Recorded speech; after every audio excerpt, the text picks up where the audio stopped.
We've made this wire ring in previous tutorial, and in this part we are going to make the second piece.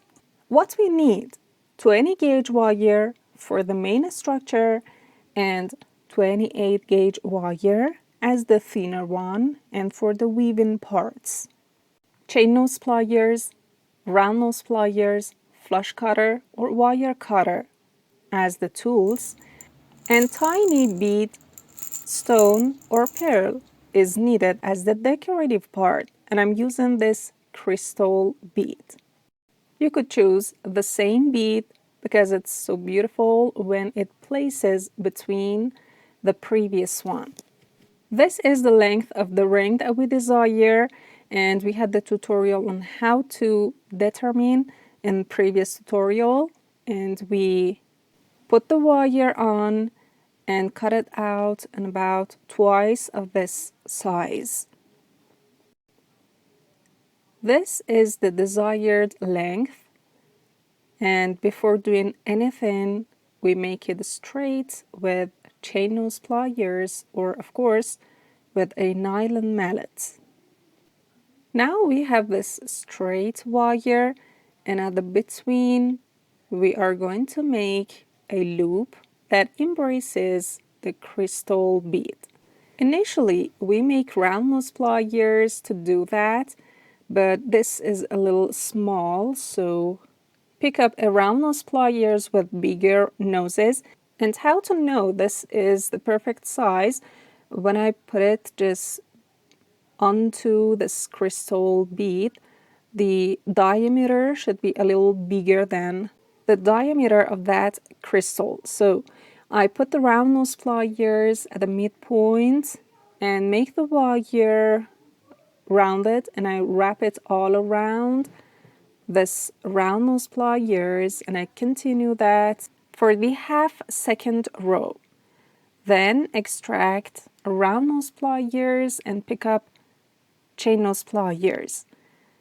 At this midpoint, make the wire a 90-degree bend and repeat this on the other side too.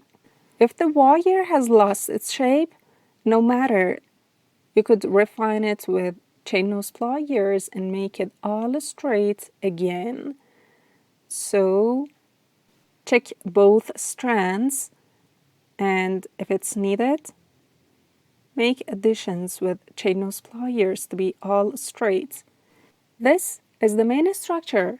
I'm going to add the pearl or bead into that, and I'm going to connect the crystal bead with the thinner wire and with the weaving parts.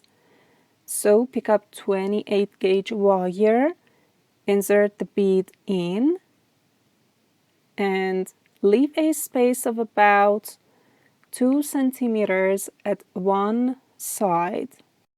Now wrap this part all around the main structure.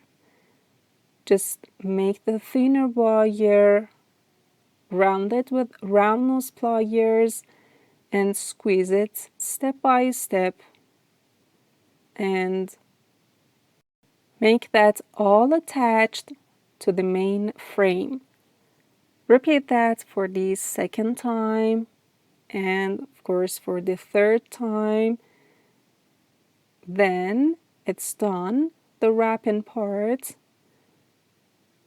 Then cut the wire out at the very end with flush cutter or wire cutter and squeeze those wrapped parts.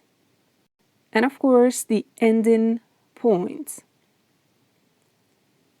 Cut the other side at about 2 centimeters again with wire cutter, and this is the part that we are going to wrap again on the other side.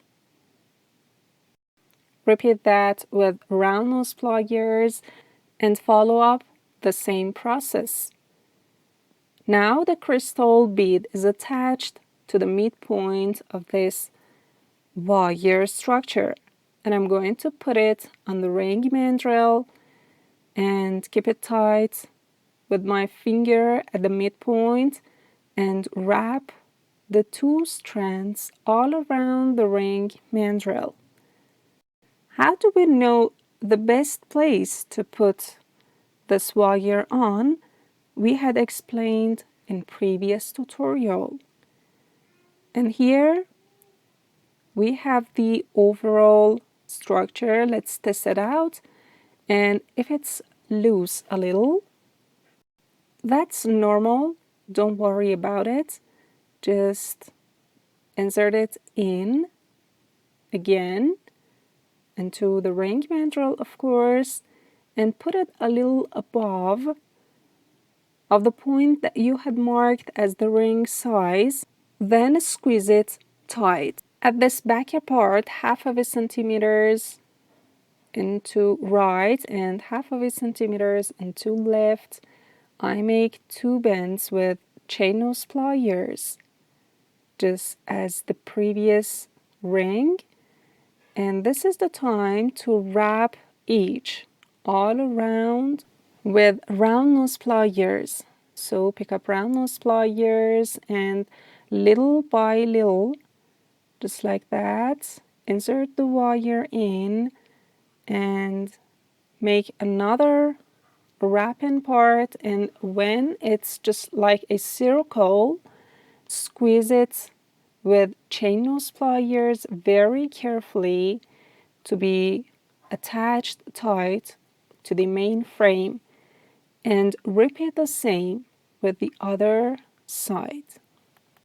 When you squeeze the ending point with chain nose pliers, you prevent the sharp points, but you could use jewelry files too.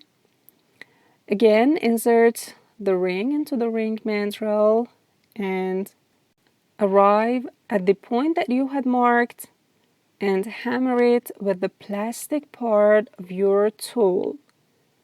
This is so easy, but that helps you to have a perfect ring. Now this is ready, the second part, and just let's test it out. You know, the combination is just gorgeous, and I think it's so beautiful. I guess you also like this, isn't it? Just comment it below what you think about it. The very matching item with those wire rings is this bracelet, and I hope you make one and enjoy it so much. Thank you very much for watching this tutorial. Just don't forget to subscribe this channel and like this video. Take care. Bye-bye.